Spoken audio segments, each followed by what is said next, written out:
The North Atlantic.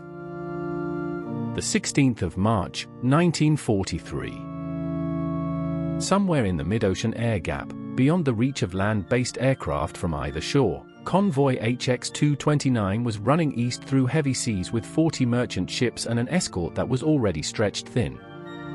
For destroyers and a corvette, that was all that stood between 100,000 tons of war material and 38 German submarines closing from 3 directions. The men aboard those escort vessels knew the arithmetic. They had counted the contacts. They had read the signals. Some of them, quietly, had begun to doubt that arithmetic could be beaten at all. By the time the battle was over, 22 ships would be lost across 2 convoys, and the Royal Navy itself would conclude, in a classified report, that it appeared Convoy might no longer be an effective system of defense.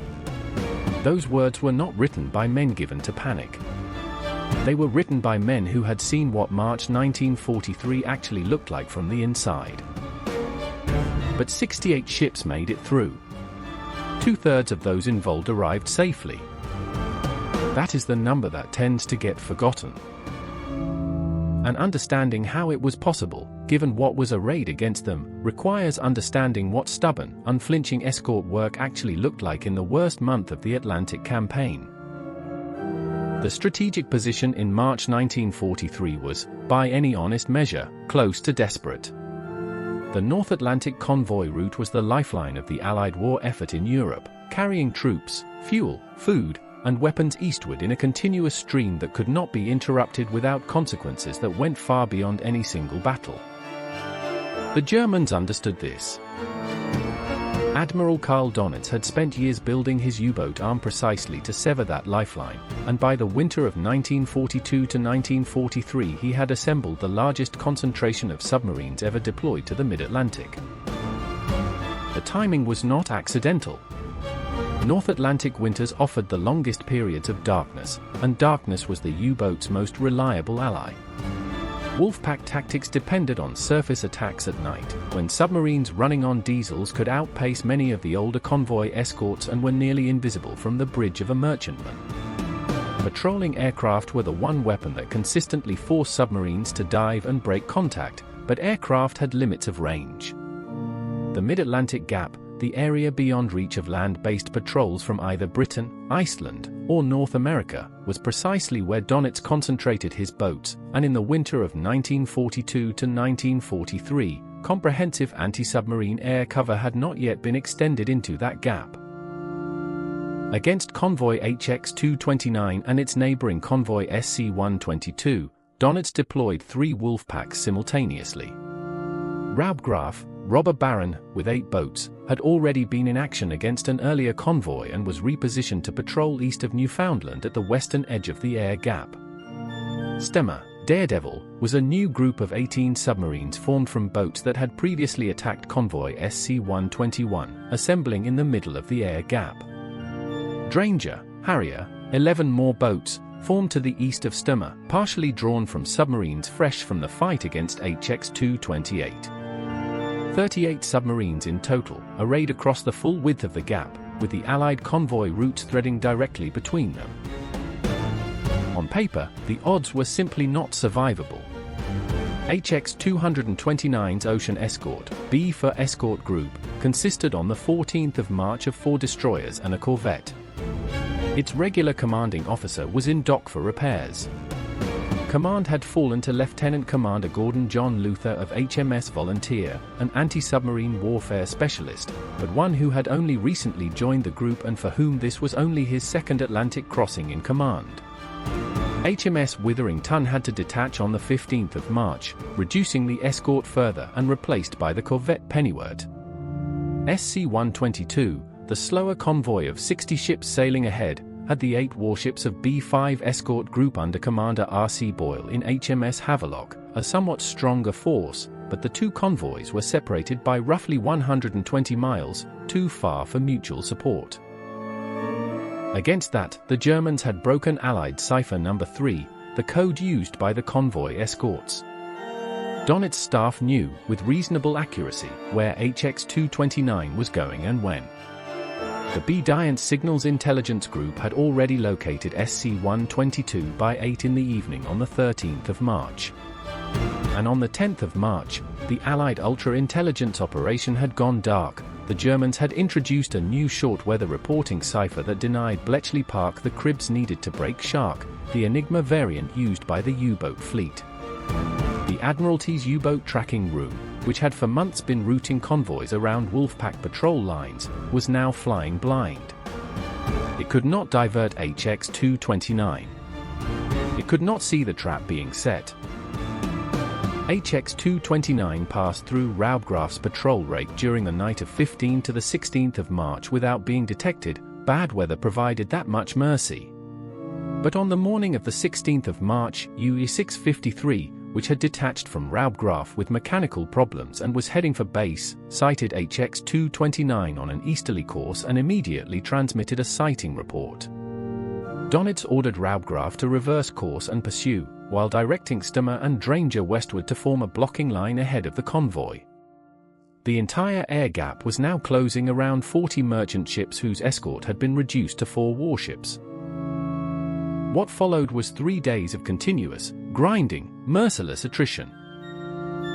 If you find yourself wanting to follow more stories of escort work in the Atlantic, the convoys that held, and the ships that made them hold, subscribing to this channel is the straightforward way to see those accounts as they come. Raubgraf caught HX-229 on the evening of the 16th of March. That night, 3 ships were sunk. In the early hours of the 17th of March, 5 more went down. 8 vessels in 8 hours. The escort chased 3 contacts during the night but made no confirmed kills.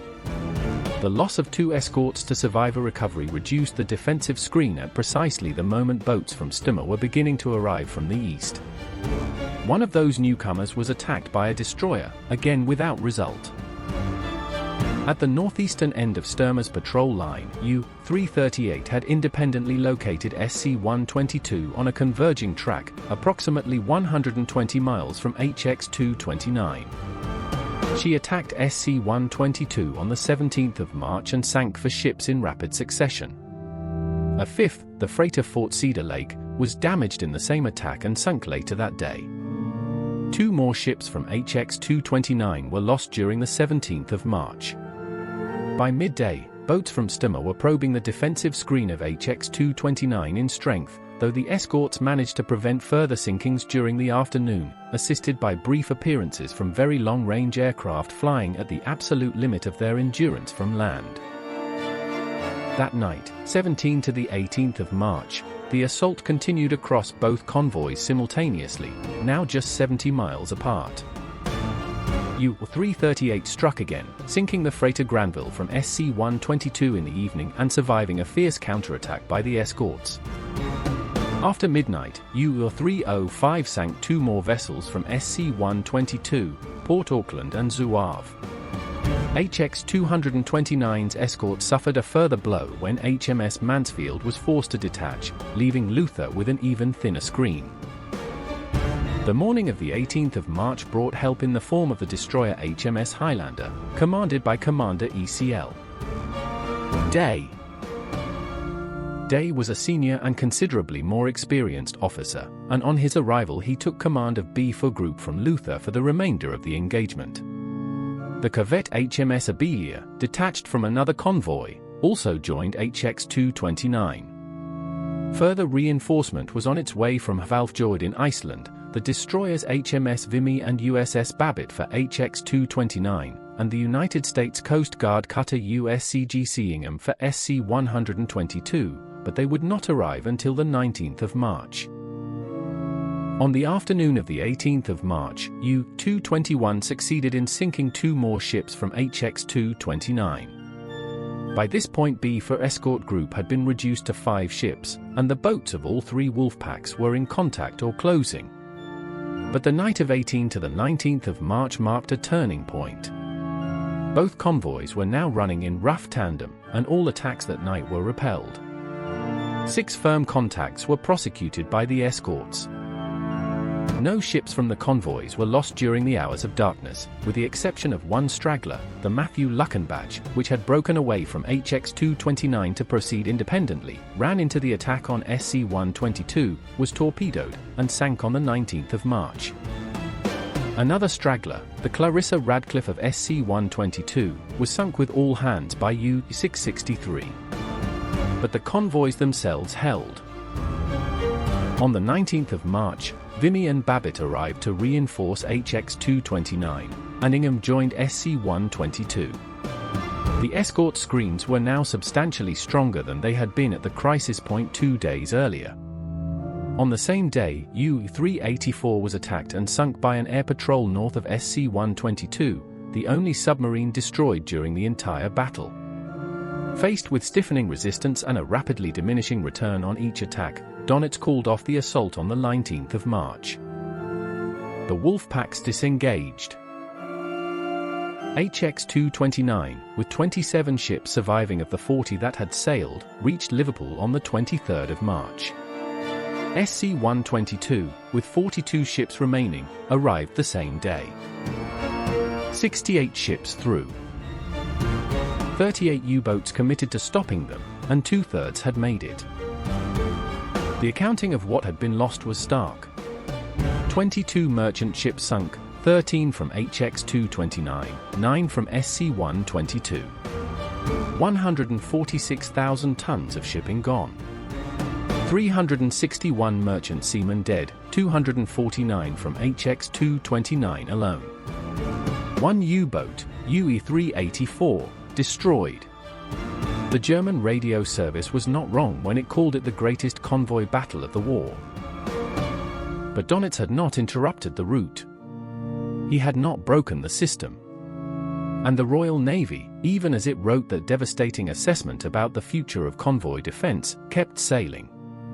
The escorts that held the screen on the nights of the 18th and the 19th of March, shepherding damaged, exhausted vessels through continuous attack without sufficient numbers, without air cover for most of the engagement, and in several cases under the command of officers who had only recently been handed their groups. Those ships and those men represent something the bare casualty figures do not easily convey. March 1943 was the low point. The month saw 4 homebound convoys attacked and 39 ships sunk in total. But over 200 ships from those same 4 convoys arrived safely, for other eastbound convoys crossed without being attacked at all, and none of the 8 westbound convoys in March were touched. 9 U-boats were destroyed in the Atlantic during March, and more were damaged, enough that April saw a significant pause in Wolfpack operations. When the offensive renewed in May 1943, it ran directly into comprehensive air cover, improved radar, and escort tactics refined in blood through the previous 6 months, and it was decisively broken. The U-boat arm never recovered the strategic initiative it had held in March. The convoy system had appeared, briefly, to be failing. It was not failing. It was holding, at great cost, just long enough for the balance to shift, and the shift, when it came, was permanent. 38 submarines. 3 Wolfpacks. The full width of the mid-Atlantic air gap, in the darkest month of the campaign, against a convoy whose escort was outnumbered, underexperienced in command, and repeatedly reduced by operational necessity. 2/3 of the ships came through. Not because the odds allowed it. Because the escorts did not stop. That is what stubborn looks like at sea. If this account of Convoy HX-229 stayed with you, please subscribe and turn on notifications. The next ship's story is already in preparation, and it is worth your time.